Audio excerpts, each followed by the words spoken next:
What is up YouTube? It is Pulse here, and I know I'm kind of going out of order on my programming tutorials, but these are mainly the challenges from the textbook. I will put a C after every one for challenges or tutorials from the book, but I will be posting normal programming like how-to videos on here as well. These are just ones from the Visual Basic textbook. So the one we are doing today is the pizza pie calculator. So I'm just going to run it and show you guys what it does look like when you have it open up. I have it on my other screen, sorry. So the pizza pie calculator, I believe in the book, it said that you need to have a diameter of 22 and it will give you a total calculated of 27 slices. So it does. I made this video quite some time ago, but I had to remake it due to some issues. So anyways, what you're going to need to do is set up a formula for it. My calculate button is going to be labeled btn calc. My clear button is btn clear, and my close button is btn close. My diameter text box is text dia, and then text result for my slices. You can label it whatever you want. Anyway, so we're going to get into the code real quick. I'm going to make this one pretty short because it's a very simplistic project. So anyways, the clear button text dia.text and text result equals nothing. That's to clear it. Close button me.close. But this is the entire calculation that it's going to be. It's going to be a really small calculation that you need for the Visual Basic project. We're going to be doing a try and catch exercise for this one. So you need to have a try, a catch ex as exception, and an end try located inside of it. So we're going to do the entire calculation out in defining what everything is to make it a simple like 9-line code. So we're going to be setting our dim radius, which is basically to calculate diameter of pizza. It's calculating for pi, which is just pi r squared. So that is right here.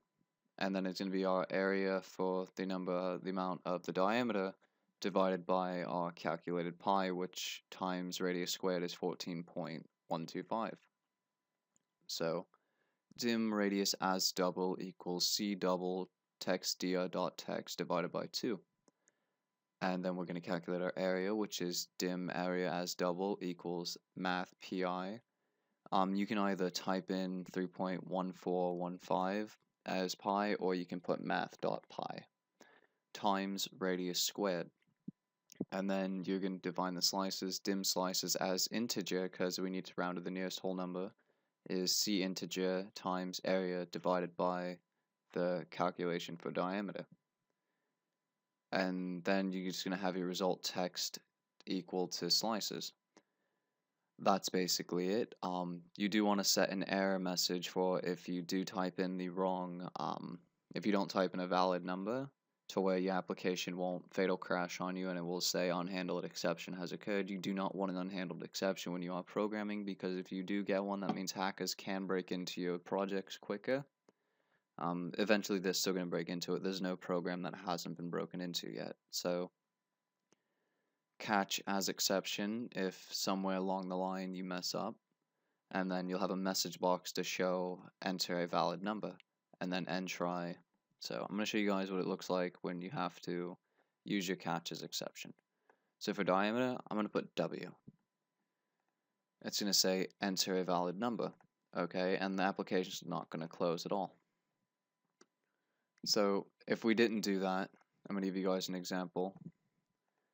If we did not have a catch as exception or a try, and we ran our project, it would still open. But if we did not put a proper value in there to where it would match up, so if you put 5, calculate, it's still going to calculate it. But if you put a letter in there, it's going to give you an unhandled exception, and it's going to bounce you back to having an error. So the exception was unhandled, meaning it can't process and the tool will crash and people can break into it. So we're just going to put all that back because it should be left alone how it is. I will have the code down below in the description, guys. There's a link to my website where I have all of the codes in my programming tutorials for download. Each video will have a tutorial number. Each number corresponds with the code for download directly below it.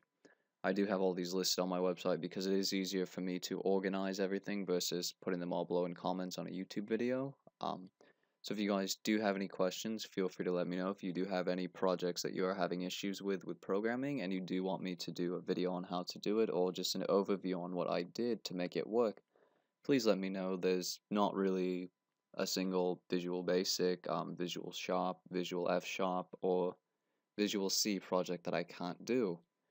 So I can kind of help you with your work. I'm not necessarily going to always do your full homework or project for you, but I am offering to help you guys. So leave a like and a sub, guys. Always appreciated because I am trying to help you with your work. Some of these times I am posting basically your entire homework and how to do it, which if you guys just come on here and copy my homework, it's not really fair to me as being the guy that posted the video. So leave a like and a sub, guys, and I'll get back to you with a new video. Thanks.